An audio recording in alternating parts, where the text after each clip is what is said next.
ഈ പുഴയിൽ K J Yesudas ആലപിച്ച ഗാനവുമായാണ് ദക്ഷിണ ടോപ്പ് സിംഗർ വേദിയിലെത്തിയത്.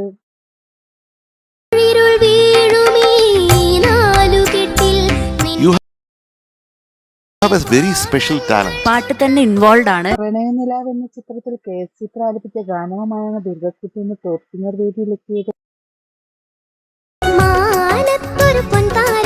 പാട്ടുകളിൽ മോളുടെ വോയിസ് വളരെ നന്നായിരിക്കും. എൻജോയ് ചെയ്യുമായിരുന്നു രണ്ട് സൈഡിൽ കുട്ടി കളിച്ച്. മാർക്സിലേക്ക് കിടക്കാം. താരങ്ങളുടെ ആലാപനത്തിന് 100 മാർക്ക് കിട്ടട്ടെ എന്ന് നമുക്ക് എത്ര മാർക്കാണ് പ്രതീക്ഷിക്കുന്നത്? It is going to be Akashadoothu എന്ന ചിത്രത്തിലെ ഒരു മനോഹര ഗാനവുമായാണ് ദിയ രജിത്ത് ഇന്ന് ടോപ്പ് സിംഗർ വേദിയിലെത്തിയത്. ഈ പെർഫോമൻസ് കേട്ടിട്ട് എനിക്ക് എന്താ തോന്നിയെന്നറിയോ? ഞാൻ ടിക്കറ്റ് എടുത്ത് വന്ന് ഇത് കേൾക്കണമായിരുന്നു. ഔസേപ്പച്ചന്റെ സംഗീതത്തിൽ കെ എസ് ചിത്ര ആലപിച്ച ഗാനമാണ് താരം മനോഹരമായി ആലപിക്കുന്നത്.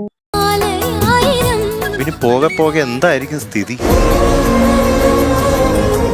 താരത്തിന്റെ മനോഹര ആലാപനത്തിന് 100 മാർക്ക് കിട്ടട്ടെ എന്ന് നമുക്ക് നാട്ടിൽ നിന്ന് വരികയാണെന്നുള്ളത് ഞാൻ ഭയങ്കര പ്രൗഡാണ്.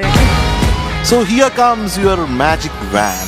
താരങ്ങളുടെ മനോഹര ആലാപനങ്ങളും മനോഹര പ്രകടനങ്ങളും കാണാൻ I am so lucky. ഇതിന്റെ അപ്പുറം എനിക്കൊന്നും വേണ്ട.